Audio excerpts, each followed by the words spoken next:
So picture this, you're a teacher, you have a group of students that you need to manage and have good classroom management, and you're thinking, I don't even know what I'm doing. Am I doing it right? I don't even know if this works. What you really could use is some teacher confidence when it comes to classroom management. So in today's video, I'm going to share some secrets on how to manage your classroom with confidence. Coming up next.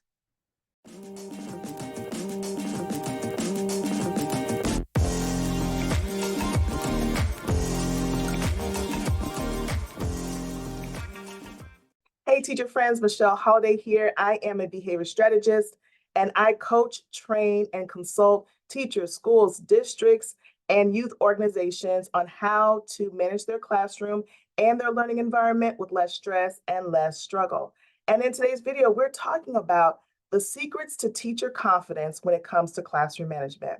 Now, I don't know if you know this, but I did not always have confidence when it came to managing my classroom. It really took some steps that I'm going to share with you today to get to a place where I felt like I could confidently manage my classroom no matter what behavior showed up. Secret number one, consistency. I know you're going to hear me talk about this all the time because for me and many other teachers who are confidently managing their classroom, consistency changed the game. And what I mean by consistency is consistency in the face of the behavior. So although the behavior is still happening, you're still being consistent. Although things are not changing in the immediate, you're still being consistent. So one thing that really helps with your confidence is as you are consistent, you learn things, you get to notice different things about the student, about yourself, about the environment that you're teaching in. And so when you are consistent, your confidence grows and you learn how to do things, I would say, better, more efficiently, and with some strategy built into it. So secret number one definitely is consistency. Secret number two, practice. I would love to tell you that every time I implemented a classroom management strategy or an intervention, I knew exactly what I was doing. I did not. I knew the steps, I knew what I wanted to happen, but I wasn't always sure if I was doing it right. I wasn't always sure if it would work, but I was willing to try and put it into practice. And so, you know that saying, practice makes perfect? I'm not going to go with that, but I will say practice gives you progress. As I began to implement things and in my mind think, okay, this is not the end all be all, but this is something I'm going to put in place, see how the student responds, see if this works for my class environment. As I began to do those things on a consistent basis, my confidence grew because I began to notice patterns. I began to know how responses would change and alter based on what I was implementing, based on the environment that I was creating in my classroom. And having that practice mindset really helped me to overcome in a lot of areas. So secret number two is practice. Secret number three, reflection. I know you're thinking, okay, we don't even have time to reflect. Everything is go, go, go, go. I'm going to say to you, you have time to reflect. A lot of this has to do with choosing how you use your time. So sometimes I had to allocate time before school to reflect. Sometimes on Fridays, I made a commitment to myself to stay after for 30 extra minutes just to reflect, or every day, take 10 to 15 minutes to reflect. What was I reflecting on? First of all, was I consistent? Did I implement it as the way that was planned? Were there obstacles or challenges to what I implemented? And then, of course, how did the student respond?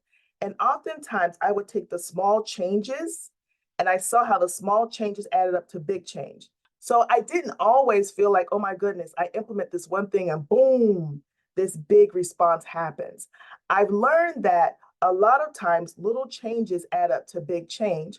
Also, I've learned that the more confident I became, I was able to see big results earlier than I had in the past. Even in my reflection, I learned there are some things I had to let go of. I'm not willing to put all the energy into this. This is not making sense. This is taking too much time away from my students, the rest of my students. And all of this came from my reflection. So secret number three, reflection. And secret number four, analysis. I'm not talking about the analysis that I have to turn into the support team or my administrator. I'm talking about my own personal analysis and looking at the whole picture of what I was doing. Just like you would possibly when you're looking at, okay, if I'm teaching multiplication to students, they started with not knowing their multiplication facts, and now they know maybe 5 of them or half of them or most of them. What worked? What didn't? What could I do differently? What are other people doing? All of that is analysis. So I did the same thing with behavior. I was able to say, okay, what is working? What is not working? What is costing me too much time? What is costing me just the right amount of time? What can I implement into my everyday activities and habits and routines? Or what are some things I may have to invest more time in or I need to teach? And even looking at how do I teach these behaviors? How can we make it fun? Do I need to do a review? All of this came in with analysis. So I just share with you 4 secrets on how to manage your class with confidence. So that's consistency, that's practice, reflection, and analysis. If you're listening and you're like, I hear you, but I still need more help, look in the description below. I do offer consultation for teachers and schools, and I can help you really customize a system that would work for you to help you become more confident in how you manage your classroom. Are there other ways that you've used to build your confidence when it comes to managing your classroom? Definitely leave it in the comments below. I'd love to hear it, and I will see you in our next video.